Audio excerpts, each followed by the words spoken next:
அதுக்கப்புறம் இவங்க போயினதுக்கப்புறம் தான் அதெல்லாம் தெரிய வருது. கீழே விழுந்திருக்காங்க மயங்கி. அதெல்லாம் அந்த ஒரு வீடியோவில் காட்டுறாங்க. விஜய் அங்கே நின்று பேசிட்டு இருக்காரு, கீழே விழுந்து கிடக்குறாங்க. அது இவங்களுக்கு சரி விழுந்து கிடக்குறாங்க, இல்லை ஏதாவது கண்டுக்கிட்டாங்களா, சுற்றிருக்காங்க, எங்காட்டும் வேலையை பார்த்துட்டு இருக்காங்க பார்த்தீங்களா, அங்கே தான் விழுந்து கிடக்குறாங்க, வீடியோவில் இருக்குது. அடுத்து ஏதாவது பண்ணணும்ல அவங்கள, எவனோ எல்லாம் பார்த்துருக்காங்க விஜய் ஆன்னு.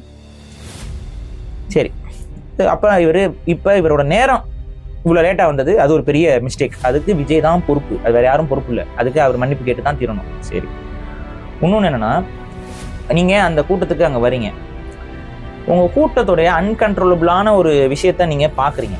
நீங்கள் வரும்போதும் கூட ஒருத்தன் பைக்கில் சைடில் வந்து உங்கள் டயர் கீழே ஒருத்தன் உழுகுறான். ஏற்றிருந்தா என்ன ஆகும்? ஏற்றலை, நல்ல வேலை. ஏற்றிருந்தா என்ன ஆகும்?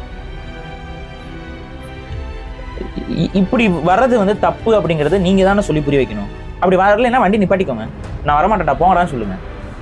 என்ன பண்ணுவாங்க? அப்படி பண்ணால் கேட்பாங்கன்னு நினைக்கிறீங்க? அது பண்ணாலும் கேட்கலைன்னா இந்த இந்த கூட்டத்தை வச்சு நீங்கள் என்ன பண்ணலான்னு பிளான் பண்ணுறீங்க? இங்கே தான் எனக்கு ஹார்ஷாக எனக்கு ஒரு விஷயம் தோணுச்சு. விஜய் இவங்களெல்லாம் சரி பண்ணுற வரைக்கும், இல்லை பிரச்சனை மாறாத வரைக்கும் அரசியலுக்கே வராமல் இருக்கிறது தான் அவருக்கும் நல்லது, நாட்டுக்கும் நல்லதுன்னு நினைக்கிறேன். அதை தான் எல்லாரும் நாங்களும் சொல்கிறோம். இவங்களை சரி செய்யாமல் நீங்கள் அரசியலுக்கு வந்தீங்க அப்படின்னா இது உங்களுக்கே நல்லது கிடையாது. இப்போ உங்களை வந்து இப்போ 40 பேருடைய உயிர் பலிக்கு காரணமாக யார் ஆக்குனது? இவங்க தான். இதுதான் நான் சொல்கிறோம், காட்டுத்தனமாக நடந்துக்கிறாங்கிறத நம்ம திரும்ப திரும்ப சொல்லிக்கிட்டு இருக்கோம். அதை அவர் காதில் என்ன பாசமாக இருந்தாலும் இது வந்து ஒரு நாகரிகமாக, இது மனித நாகரிகமாக. இதெல்லாம் யார் சரி செய்ய முடியும்?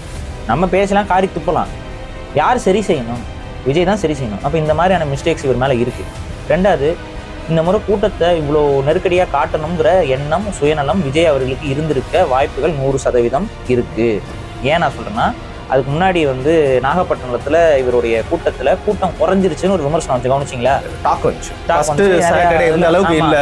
திருச்சி, இப்போ பெரம்பலூர்ல எல்லாம் இருந்த கூட்டம் வந்து நாகப்பட்டினம் இல்லை, அல்ல அரியலூர்ல கூட கூட்டம் இருந்துச்சு. இந்த நாகப்பட்டினம் அடுத்த இதில் வந்து கூட்டம் இல்லை அப்படிங்கிற மாதிரி ஒரு இஷ்யூ போயிட்டு இருந்துச்சு.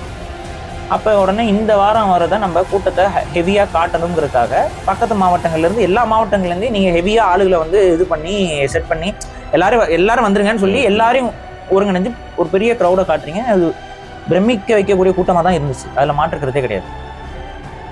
ஆனால் இவ்வளோ பெரிய கூட்டத்தை காட்டி இப்போ உங்களுக்குன்னு வரவங்க, உங்களுக்குன்னு வாக்கு போடுறவங்க போட தான் போகிறாங்க. ஆனால் நீங்கள் என்ன பிளான் பண்ணுறீங்கன்னா, இந்த கூட்டம் பார்க்க மக்களுடைய உளவியல் மாறும், திமுக வெர்சஸ் டிவிகேங்கிற அந்த நரேஷன் செட் ஆகும், நம்ம டிஎம்கே அடிச்சு மேலே வர்றதுக்கு கரெக்டாக இருக்கும்னு சொல்லி நீங்கள் ஒரு பிளானில் போட்டு மக்கள் இவ்வளோ கஷ்டப்பட்டு வந்தாலும் பரவாயில்ல, நம்ம வச்சு ஒரு கூட்டத்தை காட்டிடலாம் அப்படிங்கிற ஒரு மைண்ட் செட்டுக்கு வந்துடுறீங்க. அதை தான் நீங்கள் பண்ணுறீங்க. இதுவே உங்களுக்கு பேக் ஃபேர்.